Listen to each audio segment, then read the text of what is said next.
Just say no to Christie. In 1998 and 1999, I held marijuana legalization rallies right here at Wiggins Park.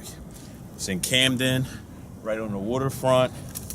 It's a very nice area, scenic area. The Battleship, New Jersey is right over here. The aquarium is right behind us. Over here, you can get on the little shuttles at, during the day in the summertime. They hold little jazz fests out here. Well, I want to do it again.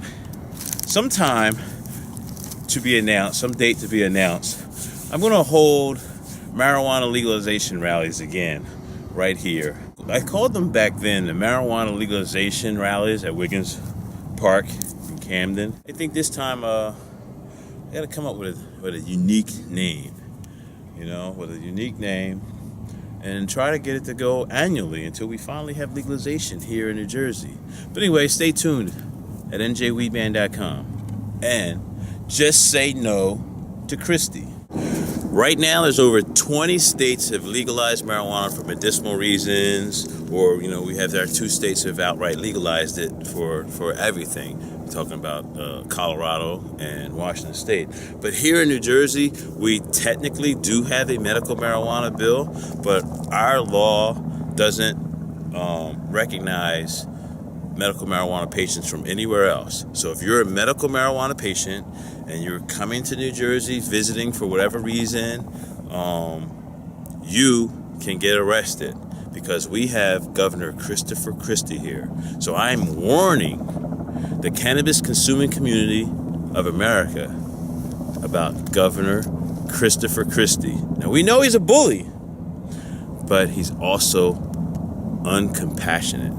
So just say no to Christie. Just say no. Can't hear you. Just say fucking no. It's really insane that you're in jail for marijuana treatment, and you're being let out of jail for marijuana treatment. Then you're being put back into jail for marijuana treatment, and then let back out of jail for marijuana treatment. And I'm like, is this a bit? Is your judge named Shemp Howard? I mean, it's not funny, but yeah. I mean, Well, Judge Delahaye.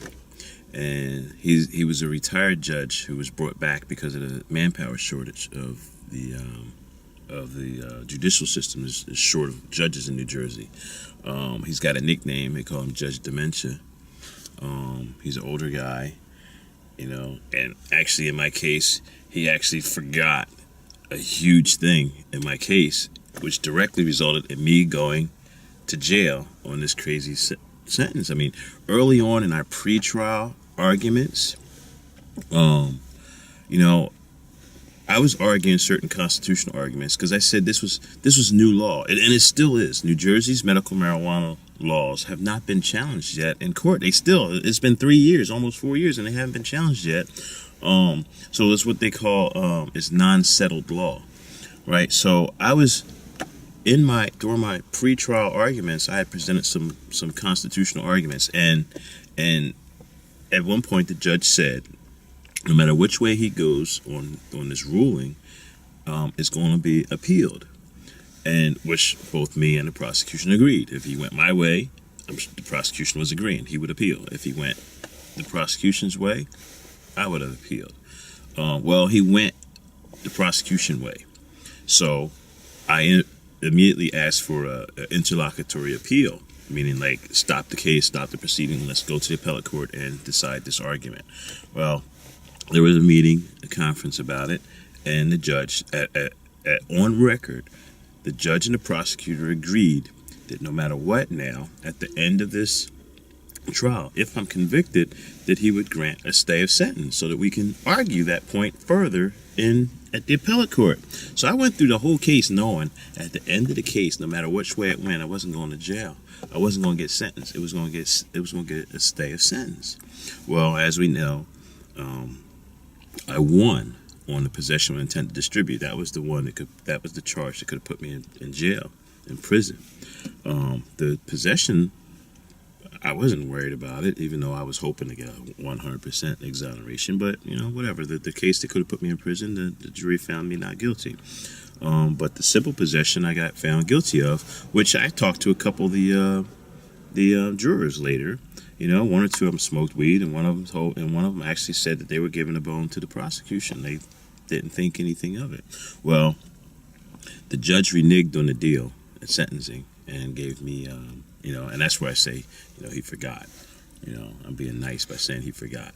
A little too nice, I think. Yeah, I say he reneged on the deal, and sentenced me to 2 years probation. And I had a lot of people telling me, like, 2 years probation is a victory, dude. It's not a bad thing. I was like, yeah, well, you know what? Here's what also happens when you get sentenced to 2 years probation. All right? One, you lose your right to vote for 2 years. Okay? I'm one who votes. I'm one who runs for office every year. I did not want to be disenfranchised. You can't get it back later. So that in New Jersey, when you're convicted of a crime, they take your DNA. Well, 10 years ago, a lot of people don't know, but I fought a DNA law in New Jersey, and I have a New Jersey court order that I didn't have to give up my DNA. Only convicted felon in the state of New Jersey didn't have to give up his DNA, because I had fought for 2 years in court not to give up my DNA. So I did not want to give up my DNA. That was another factor, right? And and I know how probation, parole, those supervised programs work. They work until someone gets mad at you, and then they use it to hammer you. They send you to jail. They make you go to rehabs. They do drug tests or whatever they want to do. So I didn't want to have any parts of any probation. And what happened was, I had no idea that this happened, but a week or two before sentencing, when I'm thinking, we're going to have a stay of sentence. It's going to be like a formality. The public defender had talked to the judge, and they had came to the conclusion that probation, they were going to give me probation. The public defender filled out what they call a petition for probation. That's usually someone's asking, "Oh, please don't send me to jail. Please, please, please, please. Here's my petition for probation." Blah blah blah. I had no parts of that. I didn't even know about it until sentencing day. The public defender who was assigned to assist me. Remember, I represented myself, so he didn't have the power to even do that. Is actually what they call it. He had ex parte communication with the judge. He entered into some ex parte agreement with the judge. That I had not. So on sentencing day, I was kind of mad. Like first I find out that the public defender had went against my wishes. I wanted to stay a sentence, and he presented this petition for probation, which the judge had accepted. They wanted me to sign it. I didn't want to sign it. I asked on record if the judge would orally, since I didn't have a prepared one now, if the judge would grant me a stay of sentence. And he was like, no, and was like all nasty about it.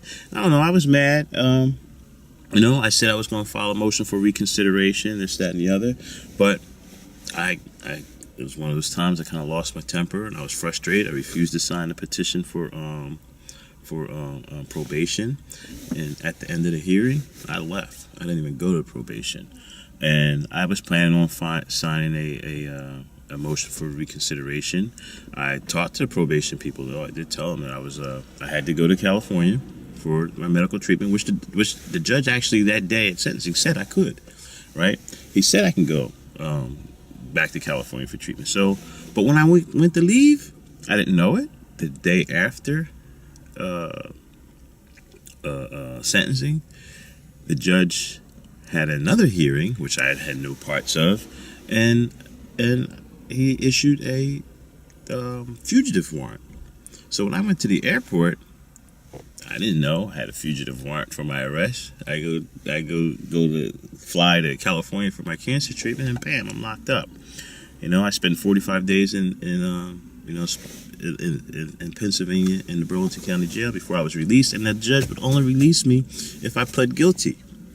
For years I refused to plead guilty to anything. I fought everything, and everybody knew that. I won a couple cases. I had a couple things dismissed because I was refusing to take any plea bargain. I was calling plea bargains bribery, this, that, and the other. But now the judge holds me in jail for 45 days. I missed 2 of my monthly cancer treatments, and he tells me if I plead guilty, he'll release me to go to my cancer treatments. So, I mean, I don't think I made a free and willing choice. No, that's coercion. Yeah. So, but that's what I did. I pled guilty. He released me, and he told me that we're going to have another hearing in September, so he can reevaluate the situation. I thought he was just going to be reevaluating my treatment, if I was still going to treatment and things like that. I had invoked what they call Priestler motion, like he has to take into my medical conditions as part of his aggravating and mitigating factors. So I didn't have no idea that he was going to do this in September. And in September, he issued this 20-day-a-month thing, and I'd have to do this. It's a 270-day sentence, a 9-month sentence, and 20 days in jail, a month, and then 10 days out so I can go get my monthly treatment.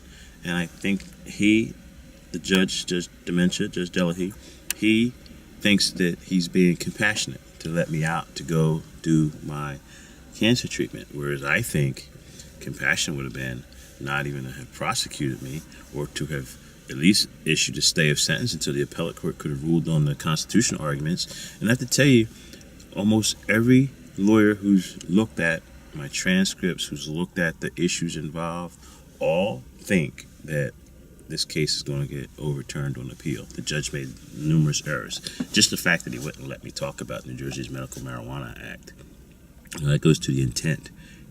If I killed somebody and they passed the law a couple weeks before, and I was reacting, towards that law, because of that law, I would be able to talk about that law as being a factor in my crime.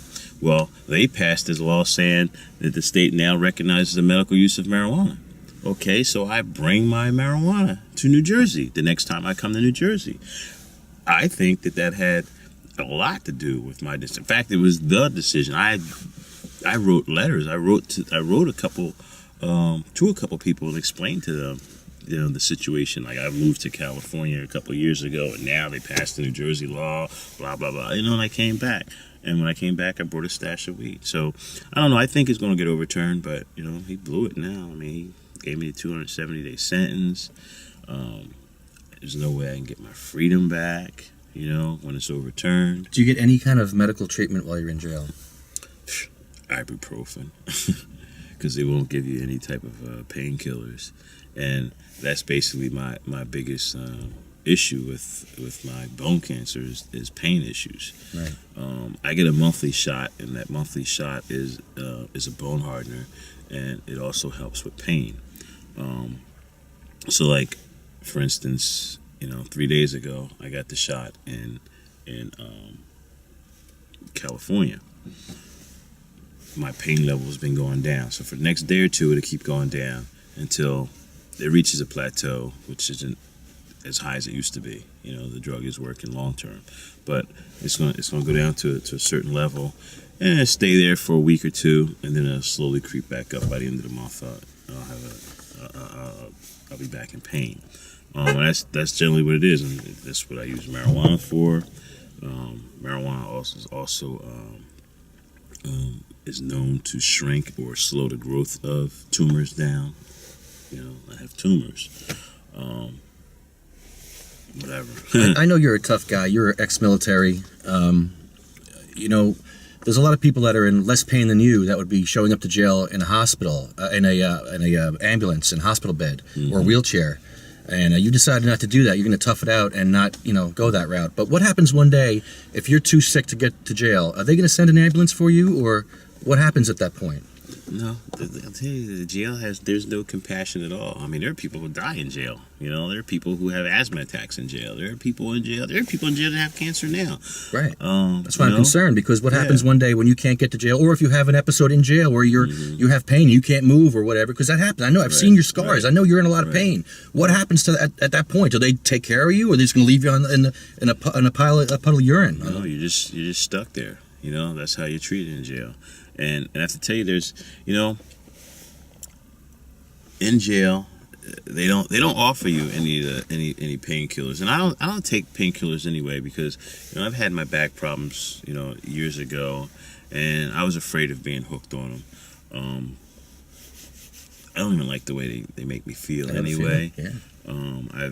I've used hydrocodone. I've used It's horrible. Percocets. Horrible. Yeah, and it goes against how I like feeling. Like it makes me feel like I'm in a bubble or something. So You know, they gave me Suboxone to get me off marijuana.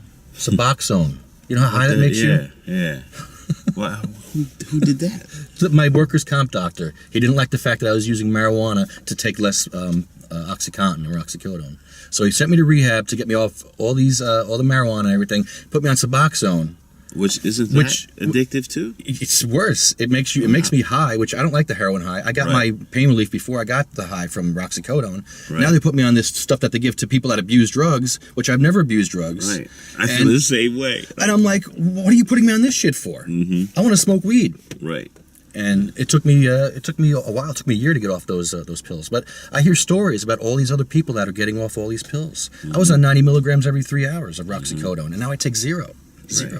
So I know how you feel. I wouldn't want to take anything. Yeah. You know? Well, I got lucky. I was always aware of the harms and dangers of taking the opium-based drugs. So I never got hooked, even though I guess there was a while when I had my back issues. I can say I was getting dependent on them. Sure. You know, I wasn't quite hooked where I was addicted and trying to get more and all that, but I got to the point where every morning I was taking them every time. You know, every little issue I would take them. It must And be as in I pain. started, Sure. as I started getting scared about them, I weaned myself off of them, and I largely weaned myself off of them at the time, even with marijuana. You know, Mm-hmm. and a lot of people are like, "Oh, marijuana doesn't help your pain." Yes, it does, and it doesn't help in the same way that oxycodone or any of those things do. Because what marijuana does, it takes your head away. You know, and it lessens your. You know, you don't think about it. You don't concentrate on that, and that's just as good to me. Sure. You know, it's just as good to me. I tell you what, when I blaze a nice fatty, you know, and I get baked, I can still function. I can still do whatever I want to do, and I also am not in direct, constant pain. I mean, I can still feel it if I think about it, but that's the point. Yeah. Smoking marijuana makes you like kind of not think about things like that. Did you find a different strain worked for your pain over other strains? Indicas. Yeah, me too. Indicas, absolutely. Indicas work. Sativas, they don't. Yeah, I had the They same don't issue. really Didn't work too for me. much for me. Mm-hmm. Sativas don't really even make me high. They might make me a little. I might go a little faster or something. Yeah. But you know, I smoke a good indica. You know, I'm a little laid back. In fact, this morning I haven't smoked at all. I said, but you know, lately I've been getting into smoking concentrates. Don't tell me you got dabs there. Yep. Oh my goodness, I've never smoked a dab in my life. No. You know that? Oh wow. Well, Oh Jesus, good God. I don't have a dabber. I just have a pipe with me. Oh but, good God. But here goes some, Are we gonna some smoke- good wax. Are we gonna smoke marijuana next to the police cars here? Because I mean, I want to test the law, but I don't know how much I want to really. I say let's go right next to a police car and smoke one. But no, you know, we're at the parking lot. No one's bothering us. Yeah, well, there's a whole process to this. I have to actually take my keys out of the ignition and hide them in a tree, Right, so you're not. and then film the whole thing. Yeah, well, listen, check it out. I'm not trying to get you arrested. I'm not trying to catch another charge. No, I don't The blame thought crossed my mind to pull this weed out in the middle of court and be like, look, Your Honor. You know, I had came here before. The judge canceled the hearing once, but the one day my whole intention to come to court was to come to court, and then the court said, look, Your Honor, let's get this over with. This can happen to me every day, and like pull it out like, psh. See, it can happen every day. I always have marijuana on me. And in fact, I'm probably going to say that to her. Jesus, I am going to say that to her. I've never even seen a dab up close. Isn't that funny? I've been smoking marijuana since 1980, and I've never seen a dab in my fucking life. I never saw it. That's sad. That's I pretty never sad. saw it either until maybe 2008, 2007. I never even heard of it until like 2007 or 2008. Wow. And at first I smoked it when I first discovered it. I smoked it a lot, but you know what happened? I like the ritual of smoking a joint. Sure. And what happened was the dabs. Like, first of all, it raised my tolerance level up to the point that smoking joints didn't really get me high. It gave me a little funny feeling, but I didn't quite get high like I was before because it was raising my tolerance up. I mean, the THC levels in this is like over 30. You know, some extreme number, you definitely feel it. And you know, like I said, I like the ritual of rolling a joint, smoking a joint, sharing a joint. You know, I'll smoke a bowl, but generally I smoke joints. You know, just because we're here in the parking lot, because I don't want to let's go catch down. another Let's charge. go, like, we could over take there. a quick little drive. or Yeah, something. we'll go somewhere else. Yeah, but at least we can get our little bake on anyway. I do want to. I have a lot of questions to get to about, especially the border issue. The border issue is a big deal for me too, because I know your border's a lot bigger than mine because you're going from California to Jersey. But like, I went to Philly the other day to the smoke down, and I actually hid my marijuana in a tree by the river before I crossed over to Philly. Yep. And Yeah, I've done that too. and I'm actually smoking on the border. Now I wonder, is there a no man's land on the border? How thin is that border? Is it paper thin? I mean, It's a line right in It's the a middle of line. the bridge. right. Like and the funny thing about that is, But how thick is the line? your condition doesn't change when you cross the border. Right. Why should your medication change? Right. Well, I was telling the story about how I was smoking a joint in New Jersey, and my penis was actually hanging over in Pennsylvania. So I'm wondering, is my penis illegal, or is it NFL rules or soccer rules? I need to know these things. And we want to go down the river this year, a bunch of patients, and take a bunch of tubes down the Delaware River, and see if we can stay on the Jersey side and see how the cops are going to actually enforce something like that. That'd be pretty interesting to do. Well, I have to warn you. You're welcome to join us. The state police are the ones that monitor the river, the Delaware River. Right. And That's good. It's better than municipal cops, because the municipal. Here's something I have to carry around with me. You're gonna like this. I actually carry around with me now the Attorney General guidelines for medical marijuana in New Jersey, because the municipal police do not have these. The state police have gotten these, but the municipal police do not have these guidelines, and it's 30 pages of information about how to treat medical marijuana patients, which obviously every medical marijuana patient that I've known that's been arrested has gone to court. I don't know any patient that's shown their card and actually got away and get out of jail free. Right. So that's just not happening in New Jersey because they don't have this. I think you should carry this around with you too. But I'm not a medical marijuana patient from New Jersey. Like, I'm not under the New Jersey program. Can you get a card though? I probably could if I wanted to. At this point, I don't even want to. Fuck the laws. Smoke it anyway. Remember I moved to California in 2007. I'd still be there if it wasn't for this case I caught. And to me, I came to New Jersey on vacation, and I left on probation, almost. Yeah, because as you tried.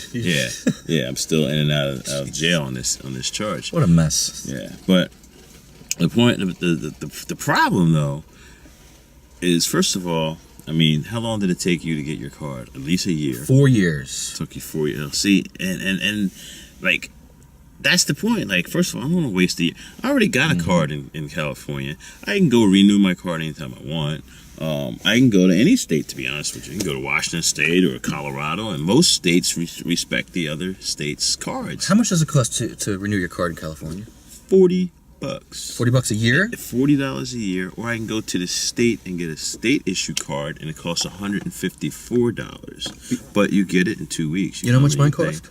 I know it costs at least $200. For the year, Yeah. $1,600 for the year for my medical marijuana card. Because you gotta go see your doctor 3 times. 4 times. That's 4 times. Yeah, that's the point. There's and I'm not saying that you're rich. I know you're not.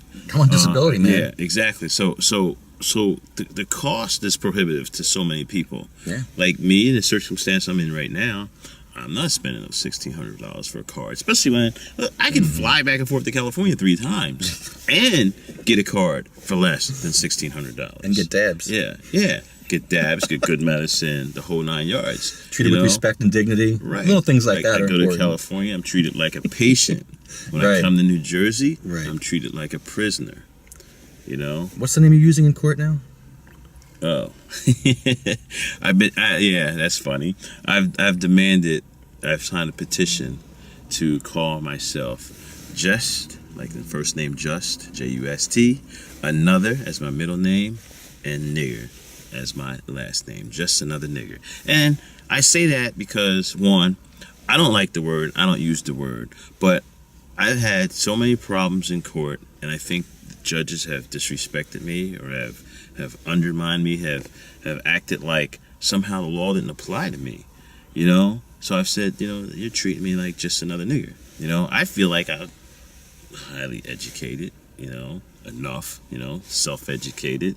I did my time in the military, and I did my time in the New Jersey National Guard, the United States Marine Corps, and the United States Army. I consider myself a peaceful, proud, patriotic pothead, and I find when I come to court so many times, where I'm standing up for my rights, where I'm, fighting for other people's rights. Either way, the judges get this whole attitude like somehow I'm a problem for doing that, for standing up for myself, and they send me a message, and that message is, you're just another nigger, and they do whatever they want to do to me, like this Judge Jella, he just recently did and got me doing this 270-day sentence. But I have a medical marijuana card. I am a patient. He could have issued a stay of sentence, but no. It's not what he did. Our jails are full with minorities, and he was making sure I knew that I was just another one of them, and he sent me to jail. So, of course, I, giving a finger to the system by actually petitioning to change my name to just another nigger. And I don't expect people to call me that. I don't want people to call me that, but I want law enforcement to call me that. I just want to have this argument go through the appellate court and go back and forth between judges, and have the judges have to refer to this name in court. I want them to say it on the record. I want to argue. I want to argue this point that this is how the courts treat me. You know what I mean? Like the argument may not go anywhere but in a courtroom, but I want it to be in that courtroom. I want people to be able to look it up later, be able to read this case, and at some point, I'll get a little publicity about it. So is it just another nigger or Justin Uddernigger? Nope, it's just like Just. That's just. And then another is the middle name, and nigger. Because it could be Justin, like an utter nigger, like almost like a German name, like utter nigger. Nah, I made it just another, like I thought I was special. And the judges are saying, no, you're not. You're not special. You're not. In fact, you're just another nigger. So okay, fine. You treat me that way. Let's go for it. Just call me that. Stop all this phoniness. Call me that. Well, there is a lot of racism because I see what you're going through. Of all the activists I know, I don't think anybody's been hassled more than you. No. There's a common denominator here, and I think it's I think it might be exactly. I believe it's race issues. I mean, I haven't said anything more than Keith Stroop or any of these activists out there who talk about. I think I publicly say the truth. I don't lie about marijuana. It's the government. We all know it's the government that lies about marijuana. So I tell the truth about marijuana publicly. So for telling the truth, I've had things like I've lost jobs, I've been fired, I've been persecuted by the government, I've been locked up on a boardwalk for passing out literature at Seaside Heights. I've had my child visitation and custody taken away from me because I tell the truth publicly about marijuana. Even in my family court case, I never failed a urinalysis test. It was all strictly what I talked about. My political opinion. We all know that the politics of pot, it's a political topic. It's been a political topic for years. I expressed my opinion in it. In the state, this courthouse took the right to see my own child. And this is one of the things that when I'm talking about my just another nigger case, I'm going to bring up. Like that was an example. I spent 5 months in jail for making commercials, which you know about. I made commercials, which, I mean, come on. Like, I think I was doing a civic duty. There were PSAs, political statements, and I ended up in jail for them. That was free, totally free speech, totally political, totally patriotic, and I ended up in jail for it. And again, it's because I'm treated like just another nigga. You're an educated black man, and that makes you even more dangerous. Yeah. And the funny thing is, I've had that where I first meet someone, in authority, and at first they treat me like, oh wow, this guy's an intelligent guy, and we, this, that, and the other. But then when I start resisting some of the things they want to do or something like that, then I go from being that intelligent guy to being that smart ass to then being just another nigger. You know what I mean? So I'm telling you, there's some rhyme and reason to what I'm saying when I'm saying I'm advocating changing my name to just another nigger. Have you ever tried just remaining silent with the police, or is that just too much to handle? Man, I have to. I find that hard. I find that hard. I understand. You know, especially like first of all, yeah, you have the right to invoke, you know, silence if you wanted to. But no, as far as like resisting things, yeah, you know, I got to. And then like to speak out against something that's wrong. I mean, 22,000 New Jerseyans get arrested every year for marijuana. And the marijuana laws are a lie.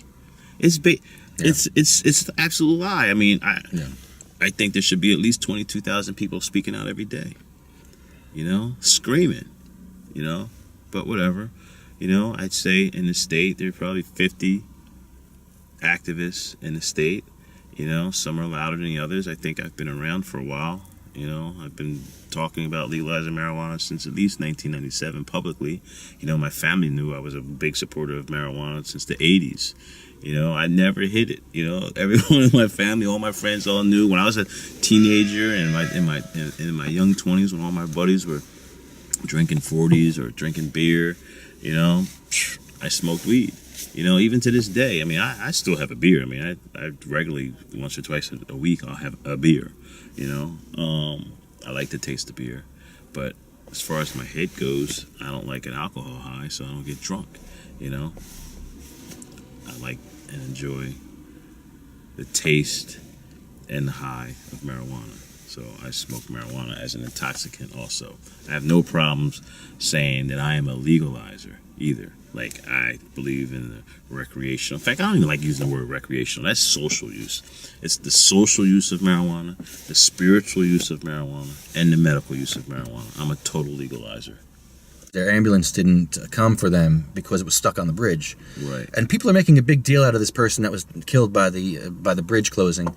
But they're not considering the fact that 2 patients, medical marijuana patients, have died.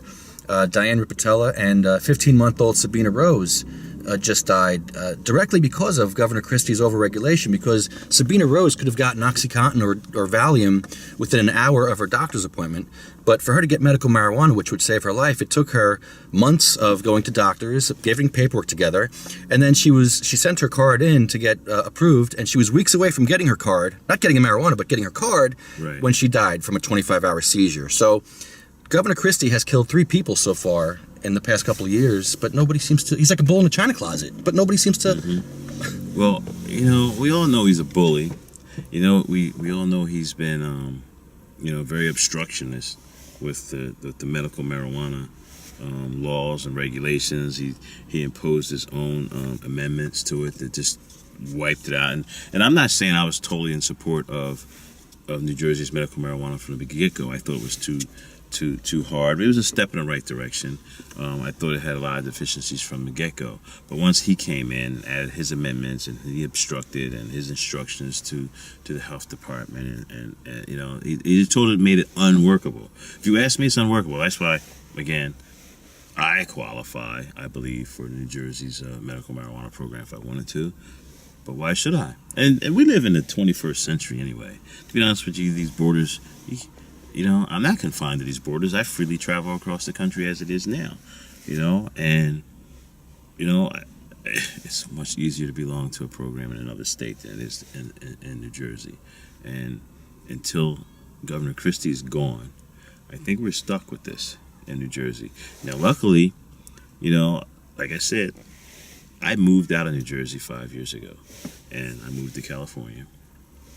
You know, I came back here for this visit and got caught up in this case, and I'm here now, and I've got to deal with it. But once this case is over, I'm going back to California. So there's no way I'm going to even apply to New Jersey's medical marijuana program. Spend a couple $100 on the state. Couple hundred? With the state, yeah. I got to go back and forth to doctors and pay the doctors. And then some overpriced marijuana, you know?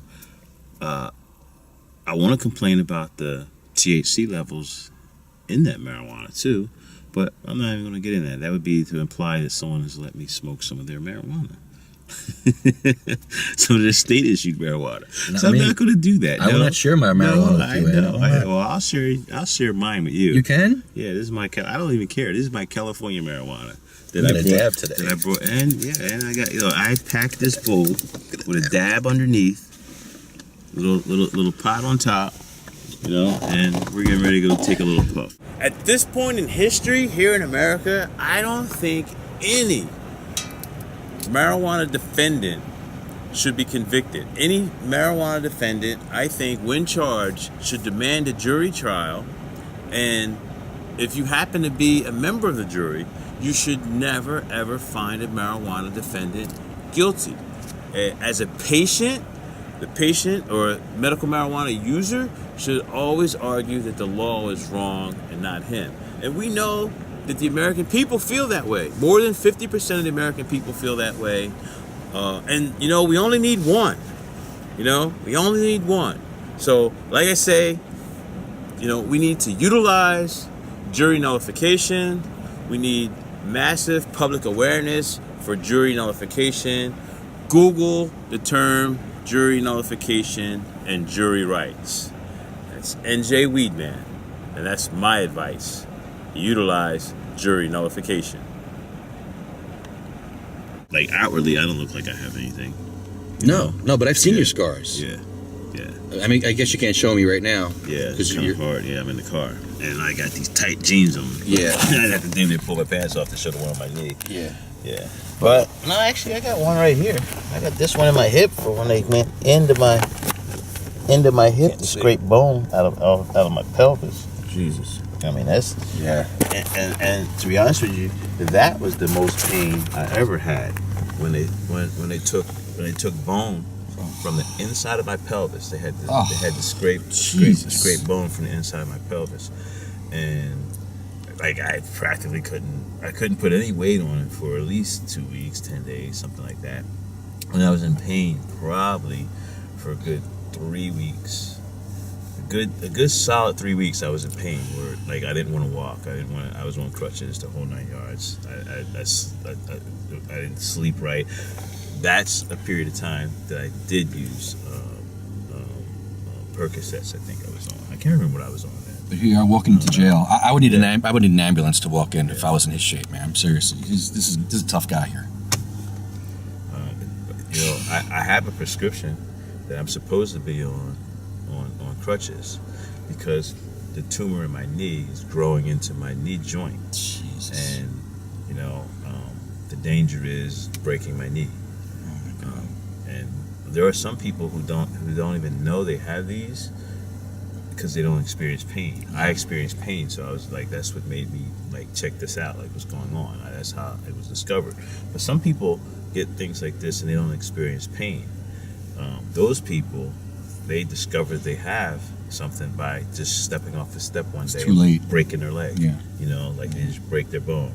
So this drug I'm actually on right now is called a bone hardener, and it's called denosumab, a concentrated version of denosumab. They actually use denosumab on women with osteoporosis, and that's how they discovered this.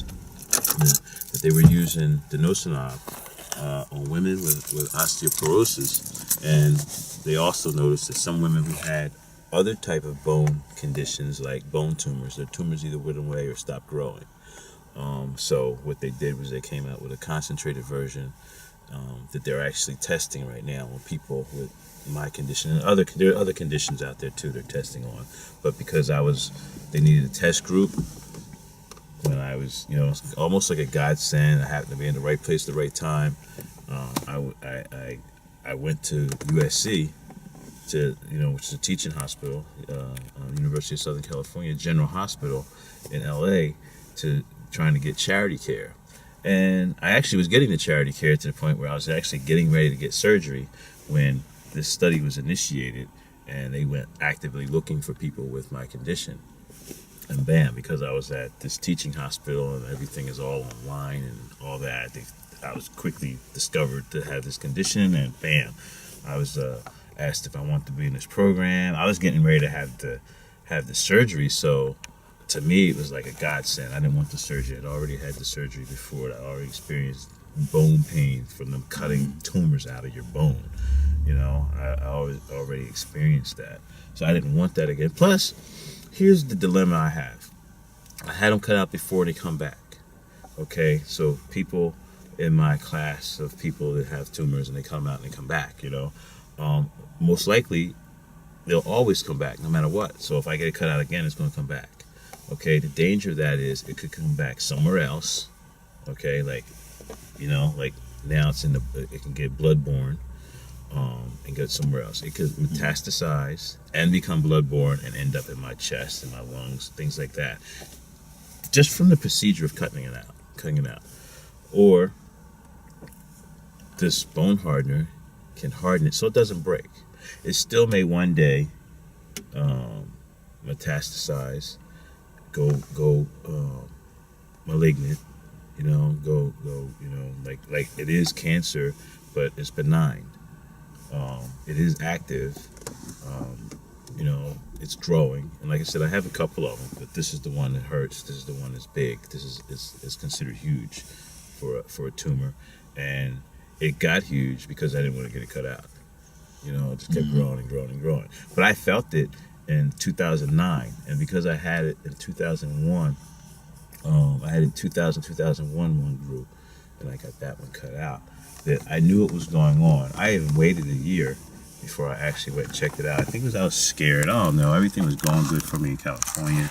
Well, you know, looking at you, you look like you're in a healthy shape. A lot of people look at you and they're like, you know, oh, he's just a pothead trying to get weed. But, you know, I've seen your scars. We've just seen one of your scars, and you're in a lot of pain. And here, I mean, you look at me and you say the same thing. I got pretty much, I'm a mess too. I got a nice scar here. Yeah. I don't know if you can see it. Yeah, see it. But 1 year they went this way, and 2 years later they went this way. And they cut me open. They hammered a bunch of titanium into my spine, and I'm in horrible pain every day. But you know, because I guess because I'm smiling, they don't see it, or because I'm smiling, right? They don't see it. And I'm joking all the time, but I have to joke or I'll cry. And it doesn't go away. It doesn't go away. It only gets worse. Yeah. So if you use some drugs, you get addicted to them. Then you have other problems. Like we're at a municipal court right now. There are people in here with prescription pill violation type things, you know, and that's what it is. A lot of people start out, you know, with a back problem, a knee problem. They get hooked on the drugs, they get hooked on the painkillers, and at some point it runs away from them. The addiction becomes more than their ailment, you know. And you know what makes me crazy? They keep saying I don't have any of those issues because no, you know, my issue is just flat out the law is wrong, and I get arrested for having marijuana. What drives me crazy is they say marijuana is a gateway drug, and a lot of politicians, like Senator Cody, says that he doesn't support it because marijuana is a gateway drug. But from my experience, it was an exit drug because I went from OxyContin or oxycodone and Valium to using only marijuana, just cannabis only, and you know, marijuana is the most widely used illicit substance, and I don't see a correlation between the fact that someone used marijuana and they at some point in their life use cocaine, because they're two different highs. For one thing, they're totally different. Well, the thing to worry about now is these marijuana addicts. They're having, which you know, it's like laughable. Yeah, it's like laughable. Where do they get this from? Marijuana. I don't know. The marijuana addict is the same kid that you would give a quarter to in high school to eat something out of the garbage. You know, they're the kids that'll do anything and that'll drink too much, put 10 sugars in their coffee, do a bunch of blow, do a bunch of everything. These are the people that are just out of their minds. They're not marijuana addicts. They're just wah. Those are the same ones that become drug counselors. Your probation officer. Oh my goodness. Or post probation officer. I wonder what kind of skeletons are in post probation officers. They're modern day court jesters. You know, you laugh at their commercials. Oh man. Do you laugh at like their commercials and these drug commercials they put on TV? Listen, as a quickie statement, America will never win its war on drugs because we, the people, want to do drugs. That's it. And I don't even like calling marijuana a drug, but okay, it's not a government calls it a drug. You know, there's 30 or 40 million of us that smoke marijuana every day for whatever reason, whether it's medical, spiritual, or social. You know, like fuck the law. Smoke it anyway. Fuck the law, smoke it anyway. Yeah, and you can always utilize jury nullification. And I really believe that there can be a national consciousness of the people that just, if you get a marijuana charge, don't plead guilty. Take it to trial. There's always going to be a pothead on your jury. There's always going to be somebody that can sympathize with you because they smoke weed, their brother smokes weed, their cousin smokes weed. Like, trust me, man. Look at me. The system I think is stacked up in disfavor of African Americans, and then like one with me, the whole I'm not going to say radical approach, but the whole like, I want to say that I'm free. I'm a free spirit. I'm a free thinker. What labels other people put on me, that's on them. But this is how I feel, and this is why I speak out the way I do about things. I think I'm right on so many things. I don't even think I take up arguments that are wrong. The issue of legalizing marijuana is for the specific reasons or specific legal arguments that I think are right. Whether judges or courts want to hear them, but the issue of scheduling, I've been talking about the scheduling issue since 1997, when in 1996, when California, which is a state in the United States, when California passed Proposition 215 and became a state that recognized medical marijuana, I think it voided out the scheduling the DAA right at that point. Just one state did it. Now, 20 states, people were starting to question it, but when that one state legalized marijuana for medicinal reasons, it should have invalidated the DEA scheduling, because the DEA scheduling specifically says that the substance may not have medical use in the United States. California is part of the United States. It also says that no doctor, without doctor's supervision, that this substance wouldn't be provided without doctor's supervision. Now, we know that the DEA and Harry Anslinger and all that prevented doctors from ever writing prescriptions for marijuana or even learning about marijuana back in the 30s and 40s.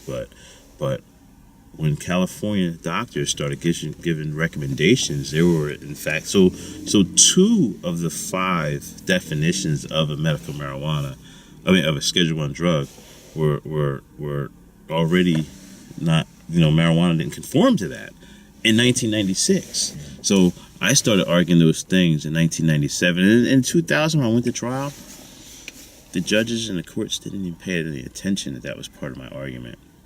They didn't even respond to it. Like, that's how ridiculous they thought it was. But at this point, there's 20 states, including the state of New Jersey, that have legalized marijuana for one reason or another. They've accepted value. Hundreds of thousands of people have medical cards. Doctors all across the country are giving out. Marijuana is not a Schedule I drug. States like New Jersey, we have 2 separate laws. We have our 2C-35 laws that classify marijuana as a Schedule I drug and is therefore illegal. No ifs, ands, or buts. There's no exceptions to our 2C laws. None. Whereas then we also passed our New Jersey Medical Marijuana Compassionate Use Act that specifically calls marijuana medicine. It specifically licensed, the state licenses doctors to provide marijuana. So doesn't this law, this marijuana was issued by the state of New Jersey, was regulated by the state of New Jersey, and I'm in jail. And you're in jail for having the same substance, and I'm in jail based on a law that says marijuana has no medical value. Yeah. He's no less of a patient than me. Yeah. He's got one. This whole due process argument. In fact, you want to come to court today with me? Can I call you as a witness? Absolutely. I can call you as a witness, like, Your Honor. There's also a due process argument here. I'm just another honky, though. Yeah. Oh, that would be funny. That would be funny. Hey, you know what, though? It's getting to be 11 o'clock. I gotta get in here before someone I want to ask you later about Governor Cuomo. Is he a spatchim or is he a nice guy? I don't know. Using executive power, like, he didn't want to fight it. He decided he was going to do it. Man, what if Obama does that? I'm telling you, it's that easy. He can do it. They can do it. On his last day in office, he'll do it. Yeah, maybe. Hey, maybe he'll pull a Corzine. You know, I wouldn't cry about that. You know, I might. just say no to Christie. But Colorado goes crazy. Crazy. Well, you know, with you guys still arresting people, you keep the price up here. That's where you gotta go, man. Colorado. That's where you're gonna make your money. Second act. That's your second act. I don't know, man. Huh? Should I open a place called Luciano? I gotta tell you, if you do, I want another pick. I want it sent. I already got that in my memoirs. This is gonna be. Mike, come on, your joints in the back. Oh man, come on. Hey, you guys get ready to go smoke box or what? You wanna come? Come on, man. I'm gonna smoke you out go. though. I'm a patient. I'm a patient. Man, where's the truck? Where's the van? It's in L.A. Mount Laurel chased me away, man. No, Eastham Township chased me away. When he goes to Colorado, he's gonna open up another place, too. Luciano's place, too. I gotta tell you, that'll come out and visit. You and me, right in the front, like this. Yo, listen, I'm gonna hold you to that. I'm coming. If- Colorado's if- beautiful. I'm gonna man. hold you. I'm gonna hold you there. When it's legal, Yeah. I'm gonna smoke a joint with my Oh, prosecutor. I don't know about smoke. You gotta put a picture of Mike in your new shot. You got it. A big one, a life size one. Pose funny. for it. Yeah. Will you pose for it? When it's all said and done, yes, sir. I'll just use one of the Burlington County Times ones. We don't know what to do. Will you videotape it? Yes. Yes. Yes. You got it. Okay, this isn't California, Ed. You're in New Jersey. So you got to go back to jail for using your medical marijuana. Yep. Here in New Jersey, I'm treated like a prisoner. And as you know, in California, I'm treated like a patient. So right now, I'm back here at the Burlington County Detention Center. And I'm supposed to turn myself in today for 20 days. I do 20 days a month in the Burlington County Jail. And then I get 10 days to travel to California, get my treatment, and come back. And of course, when I'm in California, I use marijuana. I have a medical marijuana card there. This whole case started because I had a medical marijuana card and I was here in New Jersey, and New Jersey refuses to accept my medical marijuana card from California. So here I am, going to jail, being treated like a prisoner here. This is just another honky watching just another nigger being put back in his cage. We're good. That's good. That's good. Hey, now you know this topic here is right up my alley. Cause you know I've been complaining for years that Christie was a fool. You know I had my personal incidents with Mr. Christie back in like 2003, Right. when I got arrested for calling him a hypocrite, holding a sign in front of his office calling him a hypocrite. And I remember, like, wait a minute, this is free speech. This is the U.S. Attorney. I'm on public grounds. What is this about?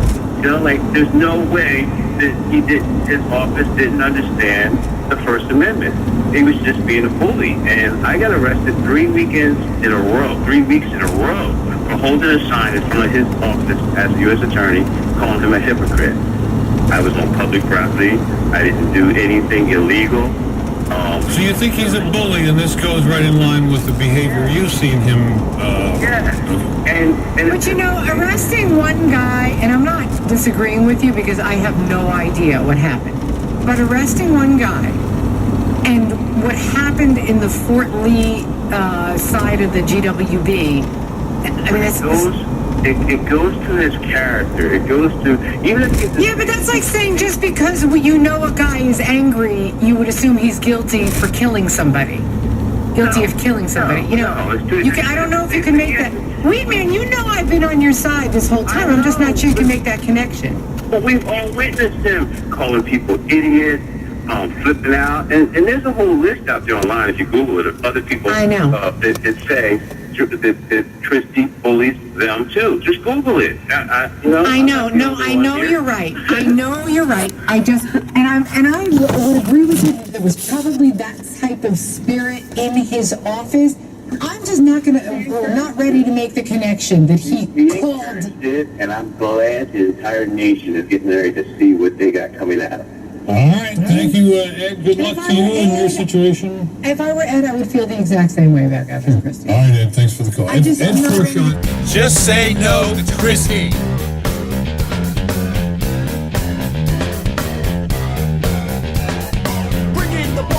I'm gonna get mine. Don't do the crime if you can't do the time. Don't tell me how you're off and down when you're smiling in my face, but you play me like a clown. Ain't you fool, bitch? So just step back, or I'm mad dad when I come down straight. I thought you were my piece, but you play me out. Now I'm mad as hell, and I'm full of doubt. Who